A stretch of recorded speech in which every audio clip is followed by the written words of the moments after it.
often different and convoluted.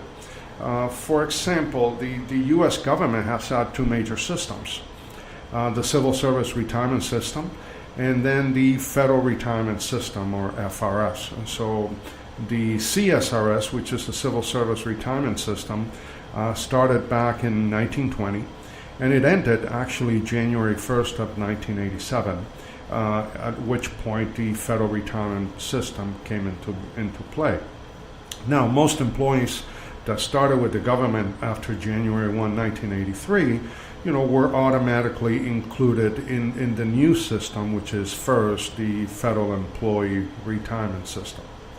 Now, CSRS employees, or the Civil Service Retirement System, those employees had been around since the 1920s. They never contributed to Social Security, and therefore all of their pension benefits were much higher than the current system. In many ways, I would argue that the federal government understood that they needed to find a way in which to transfer a large percentage of the pension retirement risk to the federal employee.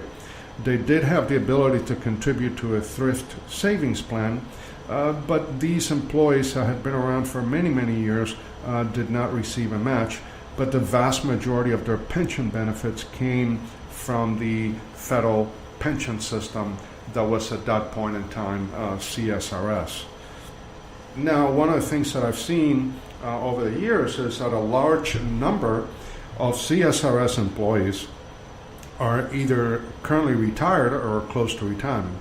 So I didn't get to see as many as I did today as I did 10 years ago.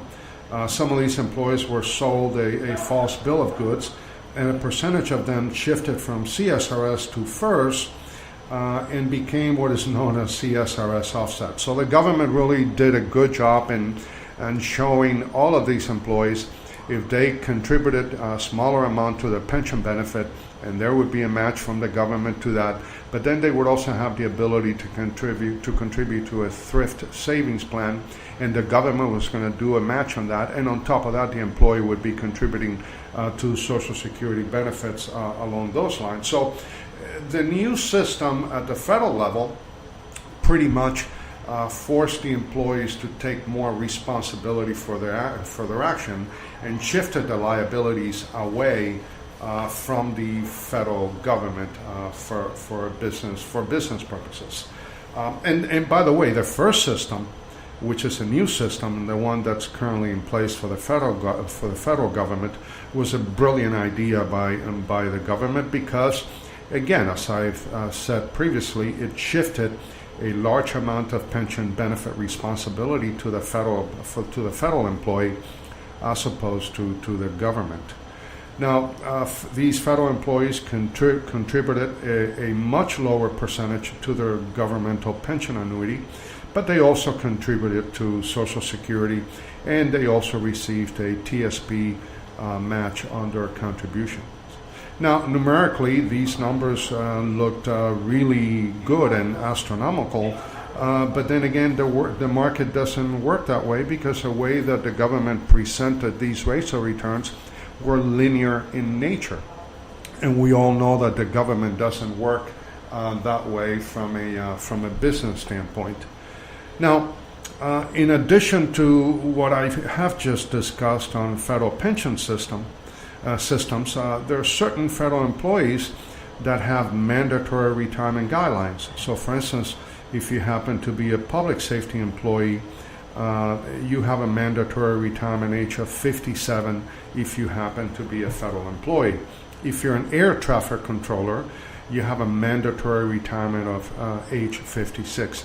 Therefore, more money is going to go toward your pension because the government has to make certain that they can guarantee those benefits in a shorter period of time. Now, I lived in California and ran a public company over there from a financial perspective, and I was there for 12 years, so I had an opportunity to also work with the largest pension system in the world, which is CalPERS, which is the California Pension Employees Retirement System. And along the way, I also worked with the California State Teachers Retirement System, and their benefits are pretty similar from that perspective. Now, having been in Florida for so many years, most municipalities in Florida follow much of the same rules between themselves, but the Florida retirement system is a complete different animal when it comes to retirement benefits for existing state employees. See, for many years, state employees did not have to contribute to their state retirement system, but they are now contributing 3% of their income to said system with certain calculated formulas and so forth. Now, for the most part, and this is where the calculations that we do take a tremendous amount of due diligence in order to do it correctly, they're primarily with the FRS, which is a federal retirement system. There are primarily 4 different retirement options. These are the 4 major ones. You have option 1, option 2, option 3, and option 4. Now, option 1 is what is known as a single life annuity option, which basically provides a guaranteed monthly retirement benefit to the employee until his or her death. Now, upon the employee's death, those benefits will also die with him or her at the time, except for maybe any unpaid employee plan contributions left in the system because of the premature death of the retiree or former employee. Now, option 2 provides now a little bit of a survivor benefit, and option 2 basically provides a reduced monthly benefit with a 10-year guaranteed period certain. What that means is, and I'll give you an actual number so you can see that, it means that the employee is willing to take a little bit less so they can protect their spouse in case of a premature death in the future. Now, the challenge is that option 2 is only a 10-year period certain. So if the employee dies in year 5, then the surviving spouse will receive benefits for another 5 years. But what if the employee died in year 11? Well, if the employee dies in year 11, no additional benefits are paid as survivor benefit to the surviving spouse.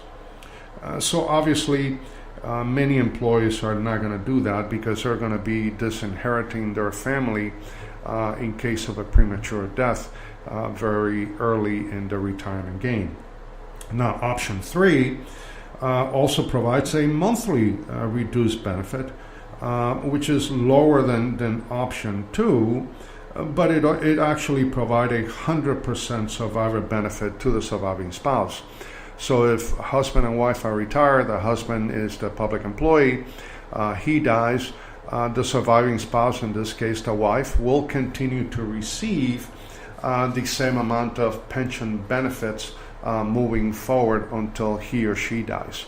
Now, obviously, because now that pension system has to guarantee a pension benefit to both spouses, then there's going to be a much higher cost between the benefit that the employee could have received in option 1 and the benefit that they're now receiving in option 3. Now, option 4 provides an adjusted monthly lower benefit than option 2, but is higher than option 3.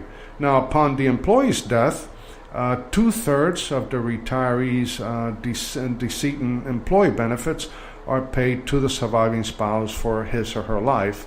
So there's going to be a little bit less cost, but there's also going to be a 2/3 benefit being paid to the surviving spouse as opposed to the 100% benefit of option 3.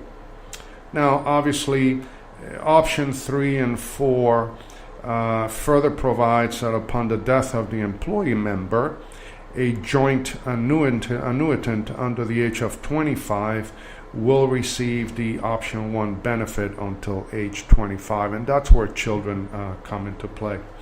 Now, contrary to popular beliefs, all decisions regarding these pension options are more than likely irrevocable unless the employee works for the federal government. Now, the federal government does give you the ability to go back to OPM, which is the Office of Personnel Management, and allow you to make a change after retirement. So basically, what I'm about to share with you will have a major economic impact on retirement income distributions and may have a cost of hundreds of thousands of dollars during a retired employee's lifetime. Now, once employees are retired, most couples will experience the following possible outcomes of actuarial death. And this is where all these calculations that we do and all these different options that are given by the government and all the savings and investments that these employees have, this is where it comes into major play. What am I saying with this? Well, if you're a husband and wife, there are 4 possible outcomes. The first would be long, what we call long, means that the employee is going to live a long life, and the surviving spouse will also live a long life. Now, according to actuarial and mortality tables, a long life means living to the sound age of 84.6 years of age. So that could very well happen. But you also have the issue that is not long, that is long short. So the employee, the retired employee, lives a long life, but the surviving spouse lives a short life. That creates all kinds of problems along those lines, because if you happen to be in a system that does not allow you to change your benefits at retirement, let's say that you have an employee that retires and he or she takes either option 2, option 3, or option 4 of the state of Florida retirement system, but the surviving, the person that was going to be protected, which in this case would have been the surviving spouse, that person actually dies before the employee. Well, with the Florida retirement system, although now the employee is taking less income because he or she wanted to protect their surviving spouse in case they sustained a premature death, they cannot go back to the system and say, hey guys, time out.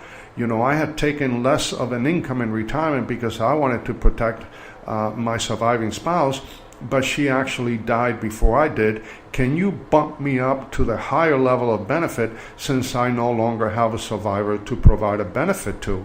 And the answer is absolutely not. So understanding the type of pension system that you have will have a critical role as to how these decisions should be made. Now the next one is not long or long short, but is short long. And that is the one where the employee is the one that dies prematurely. By the way, it happens about 25% of the time. I was in law enforcement for many years, and I have a number of friends that retired and they died within the first 5 years. That's what we consider to be a short death. Yet the surviving spouse lives a long life. And then the last but not least is what is known as short, which means that the employee dies within a very short period of time, and so does the surviving spouse. I have a case of an old friend that was a motorcycle cop with me in Florida, and both he and his wife went on a motorcycle crusade all throughout the United States, and they were hit by a pickup truck on their way back to Florida and never made it, and both of them died on the scene, and they had just retired. So those things do happen on a regular basis.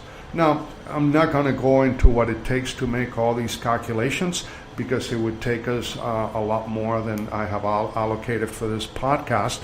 But now I hope you start to get an understanding of what it is and what needs to be done if you happen to be a public employee or a private sector employee that has a pension benefit, and you need to make a decision on those benefits prior to retirement. Obviously, when it comes to survivor benefits, there are many things that can be done. Whenever anyone retires and takes a survivor benefit option, which means that you're taking a